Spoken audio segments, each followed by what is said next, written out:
Hello, everybody. Welcome to our Bigwig lunchtime event. My name is Matt Sullivan from Timeless Medical Systems, and I'm the co-chair of the Biz Under 40 group. The Bigwig lunchtime is an initiative of the Biz Under 40 group within the Greater Charlottetown Area Chamber of Commerce. And the initiative is to bring young leaders together and try to inspire and network. So thanks all for coming here at the Q today. And thanks for those at your home or office watching and streaming in online. This is the first time that we are actually live streaming our event. And thanks to our sponsor, Foulkes Productions, for doing the videotaping today. So we appreciate that. The Biz Under 40 group is sponsored by Atlantic Communications. And today we have a wonderful speaker, Mr. John Rowe. And John Rowe is a serial entrepreneur from Eastern PEI. And a couple of his companies are the Timeless group of companies. And he's the president of Island Abbey Foods, which is better known as locally as Honeybee brand. So I'd love to call upon John to share some of his stories and hopefully inspire here today. Thank you. Thanks, Matt. Well, I cannot tell you how flattered I was to get the invitation to come and speak with you here at Q at the Pilot House, and also with those of you who may be watching online. I must say I was flattered because I don't believe I fit the bill of a bigwig. In fact, I don't even think I come close. So to be invited to speak in this particular event truly is flattering. I thought that I would share with you a little bit about myself and some of my story. And I'm so pleased that you've devoted the next 3 hours to hearing it. Just kidding. We'll try and keep it to maybe 20, 30 minutes. And hopefully that will inspire some discussion, some questions, which we would do afterwards. As Matt mentioned, my name is John Rowe. I am a local entrepreneur from Eastern PEI, and I've been an entrepreneur my whole life. I grew up in Montague, which is the metropolitan center just east of Charlottetown, in the suburb of Victoria Cross. It's a great place to grow up. It is rural, but the community out there is quite incredible. And I say that because one of the things that I wanted to talk about today is what really shaped me into becoming the entrepreneur that I am and the person that I am. And that has to do a lot with the people that influenced me throughout my life. I was very, very lucky. I still am very lucky. I'm a lucky guy because I married this curly-haired girl over here. But also to have grown up in the environment that I did, because I was taught at a very early age that anything is possible if you set your mind to it. I was also taught at a very early age that you may not succeed the first time you try, and that's okay. In other words, failure is actually a good thing. This is not intuitive to most people. In fact, it is totally counterintuitive. So I had a rather unique family and friend environment, that instilled that in me, and I believe the rest of my siblings. I come from a large family, extremely large from today's standards. I'm the oldest of 5 kids, and believe it or not, I'm the oldest of about 34 grandchildren. So it was great. I had a free labor force at a very young age as a business owner. I was encouraged under my father's tutelage to get out and start working at a very young age, believe it or not, 11. Yes, he was raised on a farm, so that's pretty normal in those circles. And I started my first job, my first business actually, when I was 11 years old. And this was picking strawberries at our neighbor's farm. Quite literally, his name was Harry Neighbors. Dutch family, and they had and continue to farm outside of Montague. his sons, and I'm sure his grandchildren. But I learned a lot that summer, working in the field and then taking what I had and trying to sell it. I learned that I really, really loved sales. I really loved working with people and also earning a living. The next summer, again, and this will be a theme throughout, under my father's tutelage, his mentorship, he suggested that I bring on help. And so I actually had employees when I was 12 years old. And it taught me something else that has been a recurring theme throughout my career, which is it's all about the team.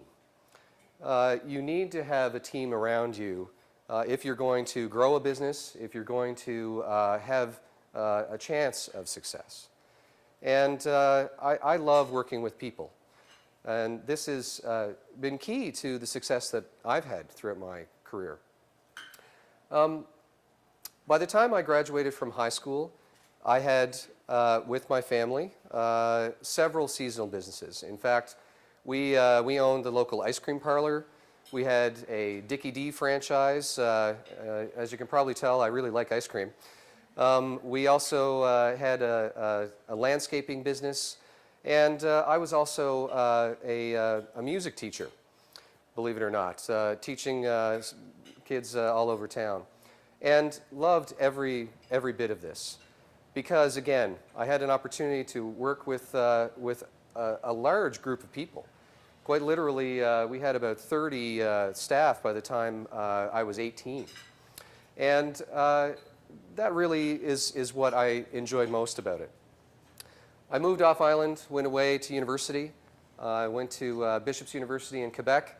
It was a great place to go to school for university education because it was small, an intimate setting. It was not much larger than Montague High School, believe it or not. So I got to know people there, both students who became friends, faculty who became mentors, and ultimately friends. So again, very, very lucky to have gotten the education both here on the island and off that I have, because it reinforced what I was taught early on, which is you're not going to learn solely from books. You're going to learn from life, and you're going to learn from the people around you. And I have been extremely fortunate to have had many, many mentors, quite literally over the course of my 20-odd years. Maybe I'm a little bit older than that, but that I continue to call on today. Whenever I have questions, whenever I just want to bounce ideas off of somebody, I can literally pick up the phone, and these people will help me. What I've taken from that is that it is my responsibility as an entrepreneur and as a business owner to do the same. Because if we are going to grow our local economy, we have to learn from one another. And there are a lot of people on PEI that have had success, incredible success. A lot of them are incredibly modest because it's not something that a lot of islanders do to show off their success. But believe it or not, we have people in our midst, all across the island, in every corner of PEI, that have grown small businesses into large, that have managed multinationals, that are experts in quite literally every domain that you can imagine. And we have access to them here. This is one of the things that I love about PEI. We don't know what we have in our own backyard, and it's quite incredible when you start to dig in and discover that. So, as you can tell, I really love what I do. I am, I believe, a passionate entrepreneur. But it hasn't been an overnight success. The business that most people around PEI know me for is Island Abbey Foods, also known as Honeybee, which is their first brand of products. And a lot of people come up to me and say, wow, you've done so much so quickly. It must be incredible. Well, it absolutely is incredible. However, we like to say around the office, it's been a 10-year overnight success. It has taken quite a while for us to get our concept from my brain to the retail shelf. And I thought I'd share a little bit about that story because I believe it to be a valuable one. We started off quite literally in our basement, Sue and I. And it's amazing to think that from those humble beginnings, we have, in the last couple of years, moved 3 times into successively larger production facilities. So that has been a rather rapid ascent. But believe it or not, I actually had the idea to make our first product over 15 years ago. I had graduated from university and had moved out to the West Coast to work in the technology field. Most of my career has actually been spent not in food, but in the software business. And one weekend, while camping near Whistler, had a eureka moment.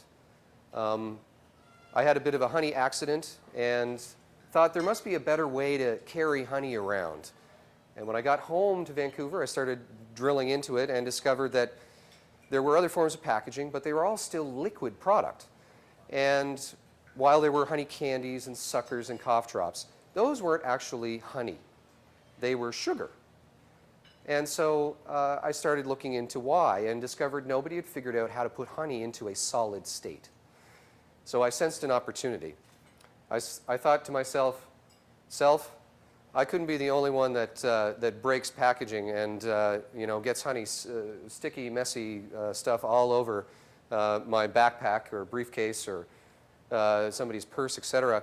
And so I started looking into how it could be done. It was a hobby, but that's often how businesses start. And fortunately, having grown up in a family that encouraged trying new things, I pursued quite a lot of hobbies, some of which became businesses, some of which did not. And again, it was instilled in me in a very early age, it's okay to try new things. In fact, you should try new things. Whether they succeed or not, that's not the point. The point is trying new things. And so I started cooking honey in my kitchen. Discovered very quickly that that was not going to create the product that I wanted it to create. So I started looking into the food science behind it and the chemistry. And I am not a food scientist. I am not a chemist. My first degree was in economics and music, believe it or not. I studied business and also have a passion for music and did a minor in jazz performance. I then subsequently went on to study technology. I've been playing around with computers since I was very young and decided I wanted to try and work in the tech sector. So food science, chemistry, I had absolutely no experience in. But that type of a challenge and learning, and it was a significant challenge. I didn't take chemistry even in high school. So there was a lot to learn. But I had this idea that I believed in, and after starting to research the market, discovered that a lot of people around the world truly love honey. And this was key, and something that I also learned at a young age. Do your research. It's fine to pursue something that you're passionate about in business. However, if nobody is going to buy that product, pay for that service, etc., at the end of the day, and pay enough so that you can actually make a living and hopefully do more, it may not be worth pursuing. One of my mentors, he's well known as a business consultant. His name is Doug Hall.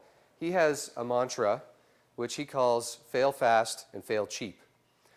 And what it means is, when you're trying new things, do as much research as you can before you invest too much and waste too much time and energy and money. You'll be far better off moving on to the next idea. And I firmly believe in this. Well, I sensed an opportunity in this honey world when I started realizing that literally in every country on earth, there is a natural market for honey, because honey is produced everywhere.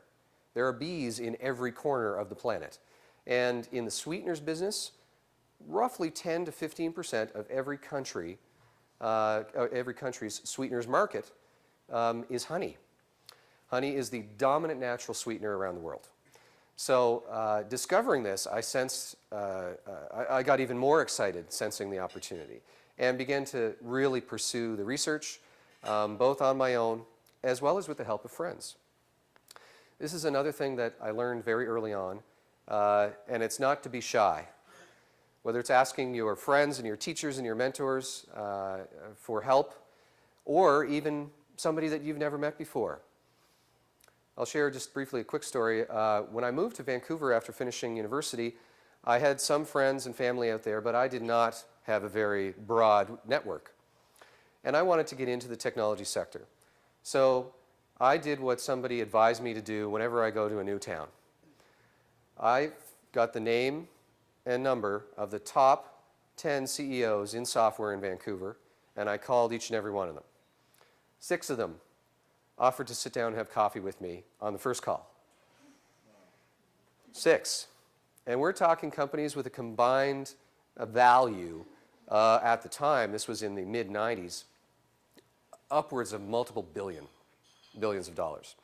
So, you know, I hope it highlights the fact that people, especially business people, entrepreneurs in particular, are always keen to help other entrepreneurs, always keen to offer advice when asked. So don't be shy.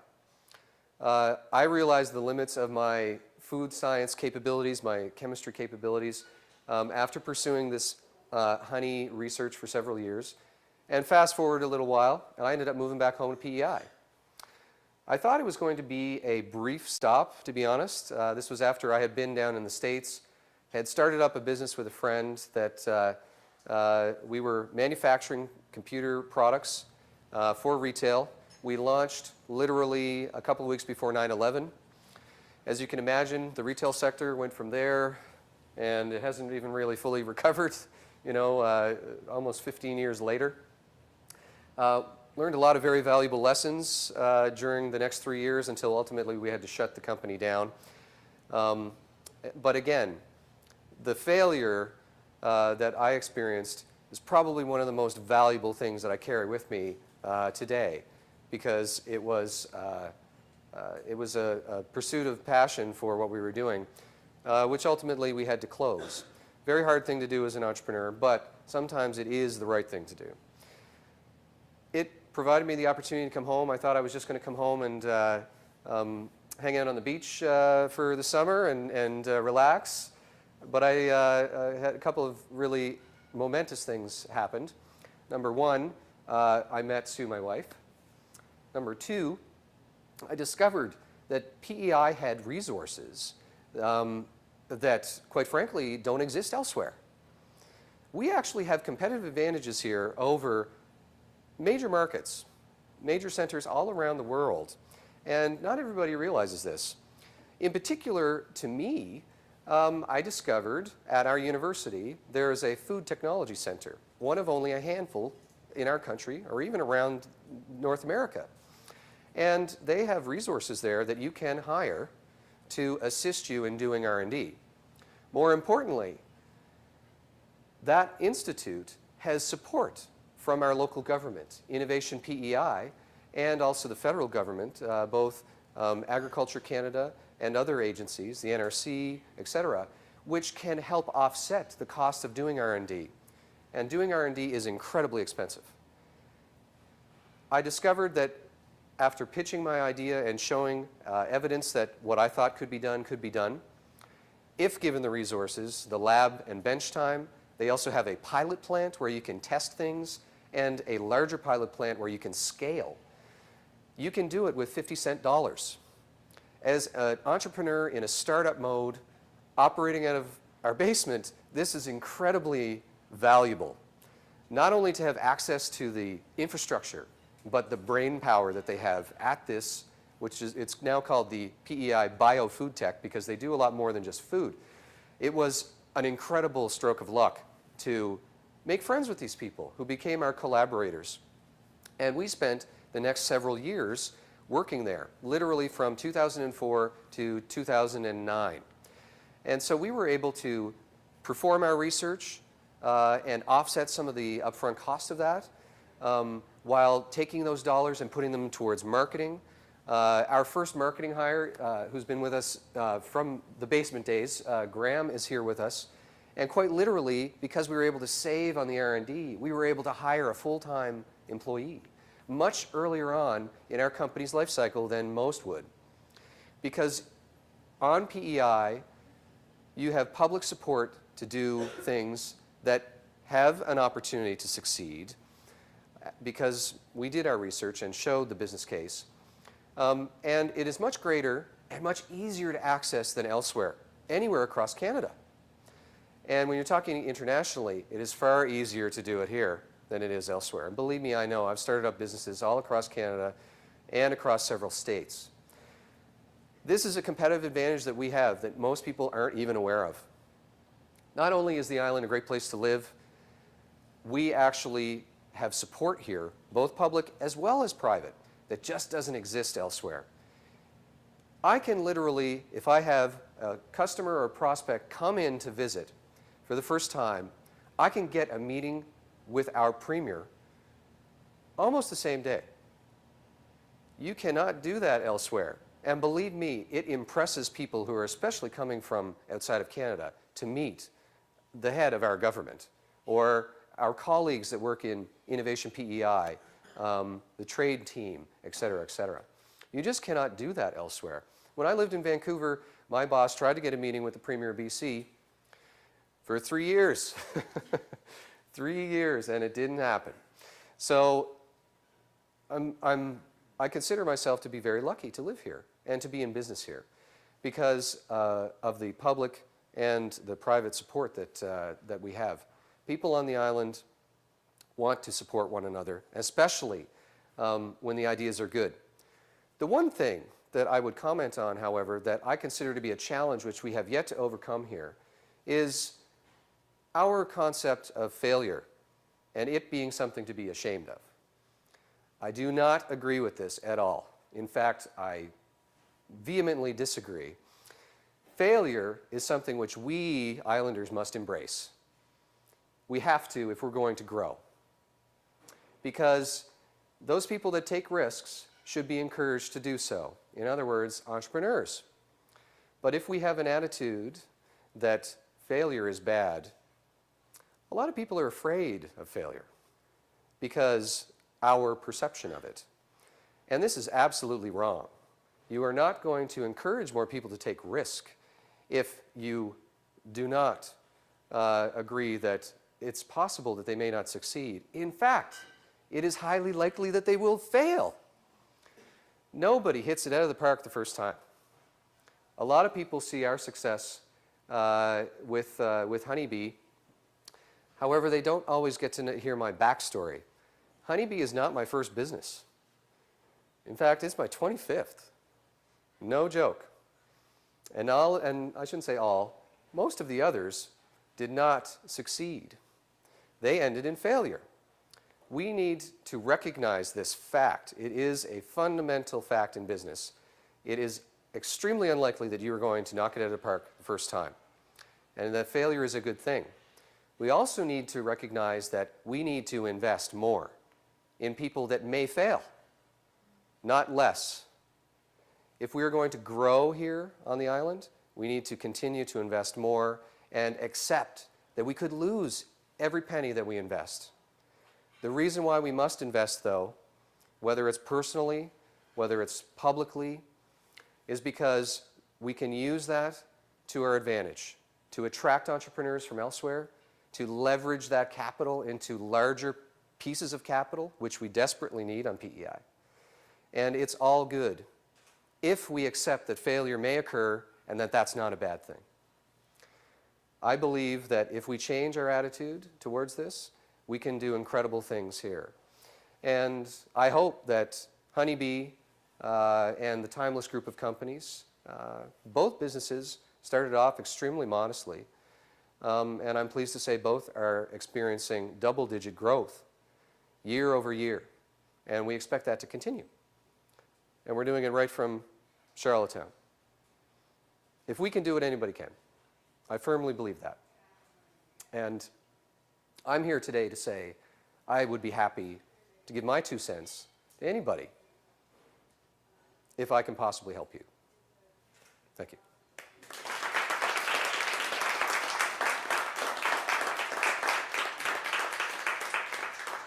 I believe we may have time for some questions.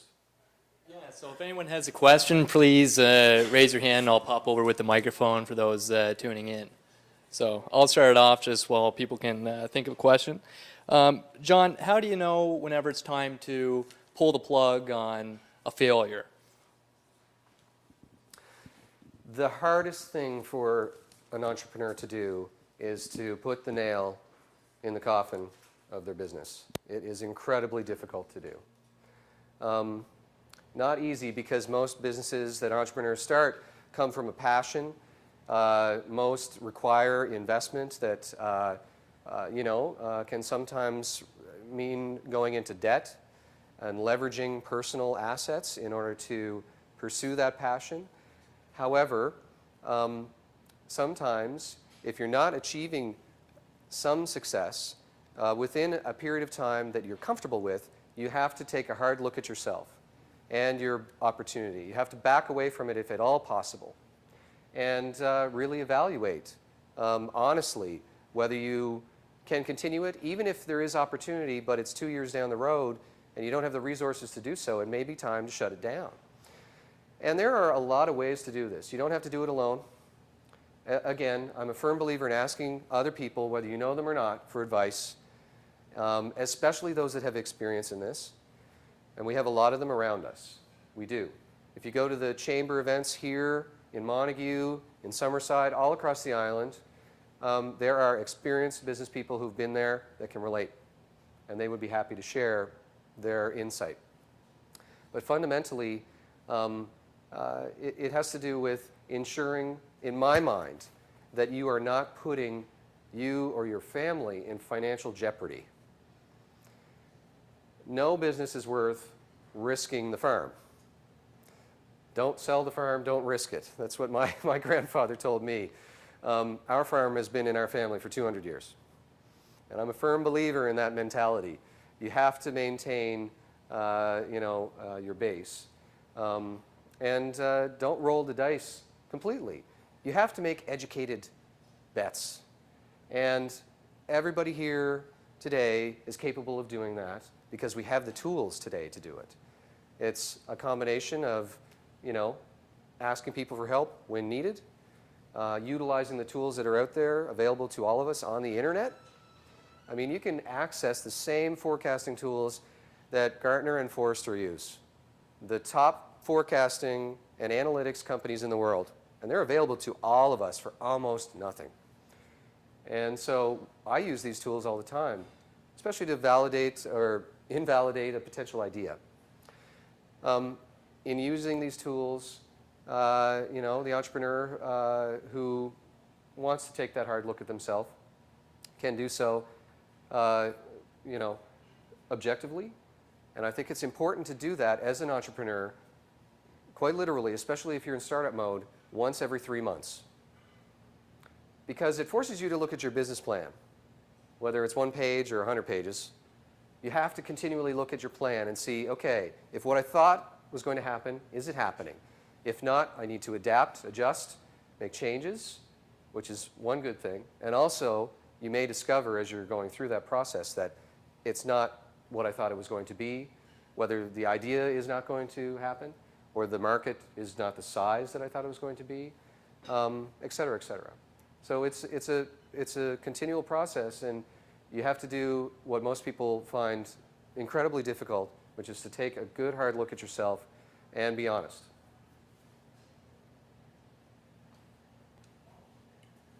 After the failed businesses, when things weren't going great, I'm sure you had to reevaluate everything. What kept you going? What made you jump onto the next excursion kind of thing? Great question. So after my business was shut down in Texas, I moved back home. As I said, thought it was going to be a brief stop. But fundamentally, I ended up as a 31-year-old moving back in with my parents. I was completely broke. I was in debt. I was driving my younger brother's car whenever he'd let me borrow it. And it reaffirmed the values that I was brought up with, which are surround yourself with your family, your friends, and they will lift you back up. I wasn't long for not wanting to try something new because I've been through this many times. But let me tell you, it was great motivation being a 31-year-old and after having been out of my parents' home for 15 years to get a business off the ground that would allow me to pay rent.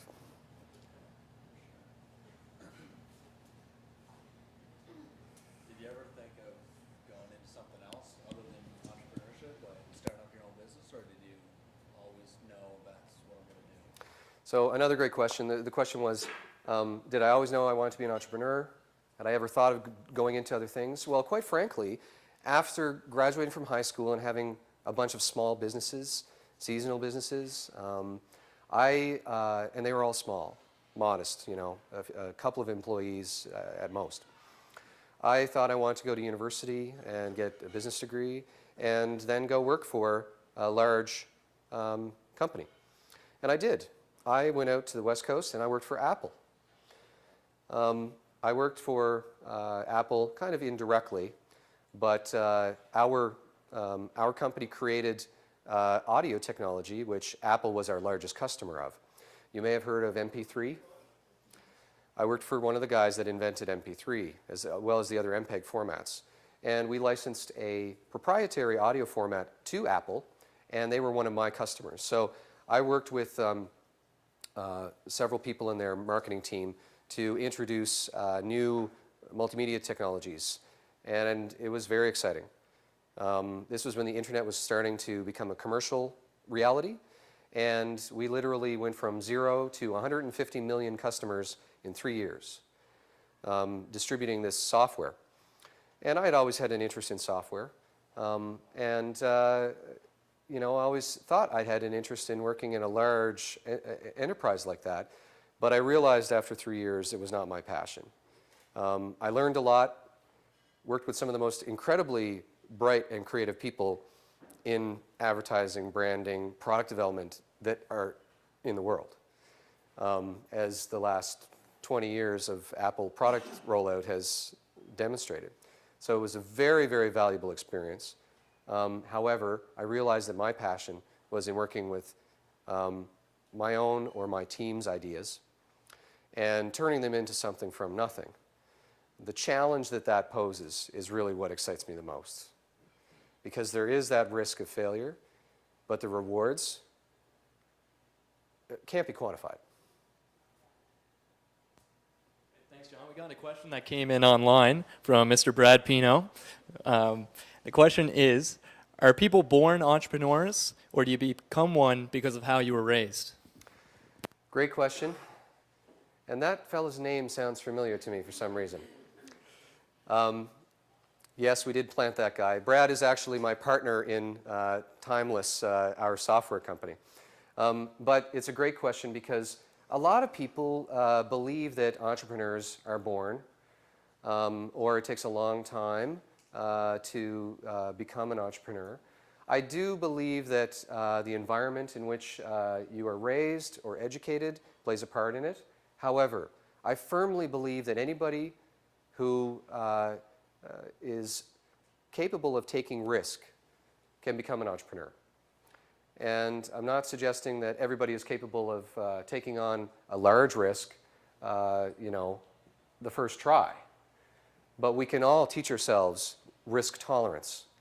I spent several years living in the US, and one of the things that I noticed that was very different between us here on the island and even across Canada and most Americans was that their tolerance for risk was way higher than ours.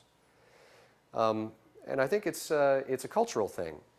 Again, getting back to the view that a lot of people in Canada have about failure and it being something to be ashamed of. In the US, if you go to a venture capitalist for money, one of the first things they ask you is, have you ever been bankrupt? And if so, how many times? And this is not because they see that as a bad thing. They actually see this as valuable, especially if you have gone bankrupt multiple times.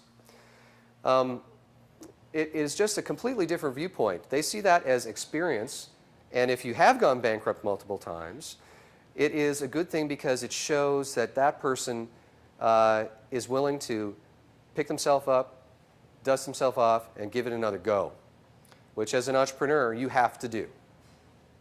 As I was mentioning earlier, the business that I'm in today, both businesses, it's not the first business that I've ever been a part of or owned. Those failures in the past have led to our success today in a small part. So.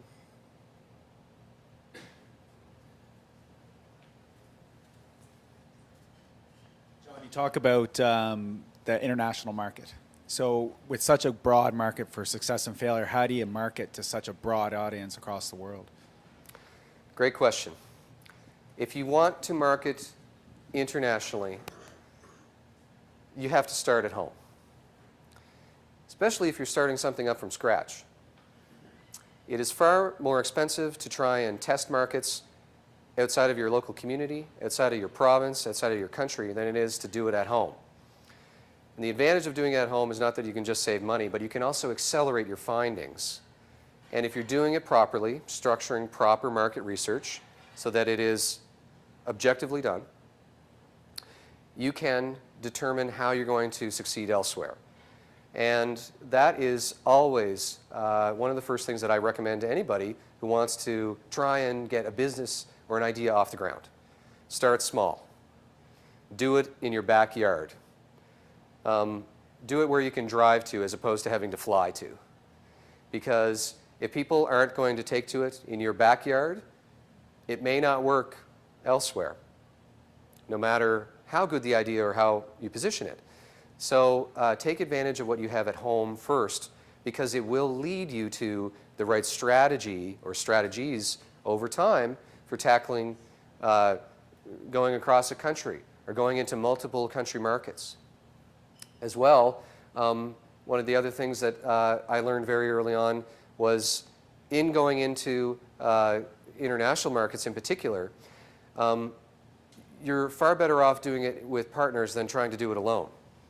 Not only does that mitigate your risk financially, it also usually accelerates your ability to get into the market. And so partnerships have been a key part of every business that I've been involved in. Honeybee, as an example, partners with companies that already have an existing retail brand whenever we go into a new country. So because we have such a unique product, unique platform, they're willing to do what we call co-brand, which is on the front of every retail package, you have the Honeybee brand and their brand. And we've launched product in Japan like this, in Europe, the USA. We're doing so throughout the rest of Asia and Australia later this year. And it has been really advantageous to us because it is expensive to try and get your brand into retail, especially grocery retail and pharmacy retail, which is what the Honeybee brand is focused on.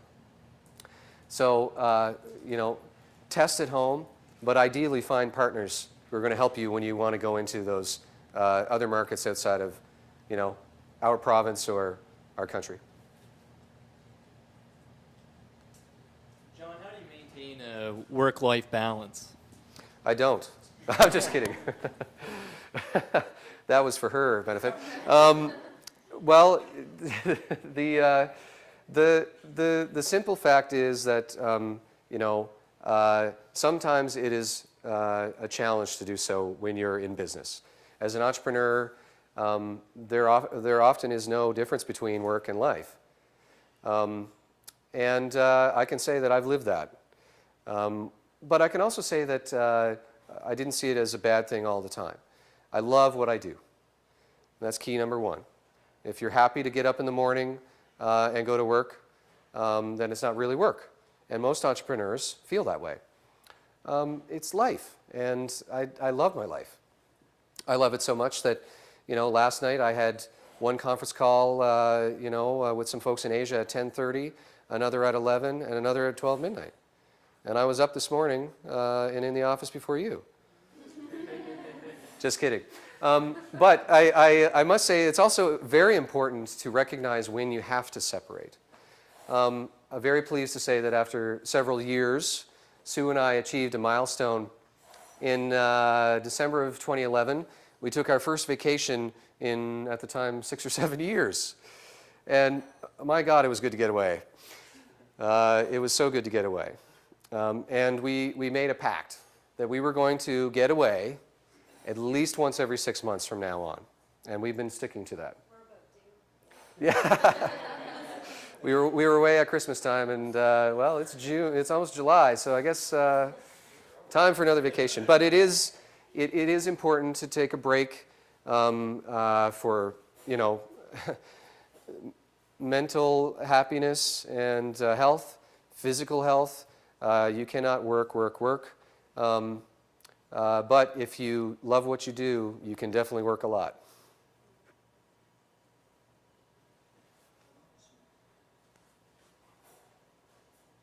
Hi, John. I'm sure a lot of people are wondering this. What is it that you asked the CEOs to get the 6 sit-down meetings? What on earth did you say? Believe it or not, it was just a simple introduction. Hi, my name is John. I am a recent grad, just moved to Vancouver. I have been researching your company. I see that you're, a local business person who I believe I might learn from. And what I'm hoping to learn from you is this. What would you recommend I do in order to break into the industry locally here? And I believe that I can learn a lot from you with 15 minutes and a coffee. And that's all it took. Keep it simple. That's exactly it. If you approach somebody with a simple ask, they're more likely to accommodate it, right? Don't be afraid to ask, but if you keep it to, I only need 5-10 minutes, and I can come to you, or we could meet somewhere which is convenient. I'm flexible. They're more likely to say yes. John, I guess final question. What would you like the final takeaway or advice to be for any young person wanting to start their own business? Well, a couple of things. I think, or I hope anyway, I've conveyed one of my main mantras in life, which is, if you don't try, you will not succeed. You have to try, and you have to be ambitious, you have to be persistent. Some might even say stubborn. But being stubborn in the right ways, I believe, is a good thing. Also, as I have said, there are a lot of people around us that have experience that we can tap into and learn from. And don't be afraid to ask, whether it's here on the island or elsewhere. You would be amazed at how quickly people will bend over backwards to help you, whether it's just a question of your career path or you are an entrepreneur and you want to test an idea. And finally, ultimately, when you're starting something up, it's all about managing your resources. I strongly urge you to, if you are trying to start something up, conserve your cash.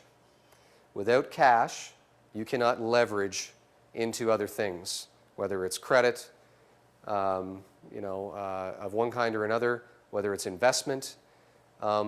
Conserve your cash. And it doesn't matter if it's $100 or $100,000. If you can conserve it for as long as possible and leverage it to your advantage, it will increase your probabilities of success if you have the right idea, you have the right opportunity, and you have the right team around you. And that's what it comes down to, in my opinion. All right, thanks, John. We really appreciate you coming in today. Thanks, Matt.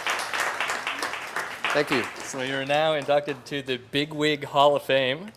And here's a coffee mug for you to... It's official. It's official. Thank you. You better use it too. I will definitely carry that around with me. All right. Thanks. Thanks a lot, John, and thanks for the Q for hosting us today, and thanks for Foulkes Productions for providing the video, and also to Biz Under 40 Group, the Chamber staff and volunteers, and our sponsor, Atlantic Communications. So, thank you all for coming here today, and all streaming in online.